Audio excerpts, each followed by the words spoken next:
Hanggang ngayon ay masamang-masama pa rin ang loob ni Mark Harris dahil may mga hindi raw tinupad ang GMA management sa pinag-uusapan nila.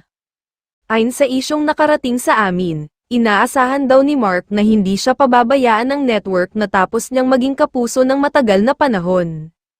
Bilang huling respeto at pagbibigay-pugay ng istasyon para sa ilang dekada na rin namang naging very loyal sa network ay hinihintay daw ni Mark na baka may gawin ang kanyang TV network sa kabila ng mga balita sa mga kaliwat kanan niyang pinapasok na trabaho ngayon para kumita ng pera. Aminado si starstruck alum na Mark Harris na hindi naging madali makakuha ng trabaho sa entertainment industry matapos hindi ma-renew ang kanyang kontrata sa Sparkle, ang talent management arm ng GMA Network.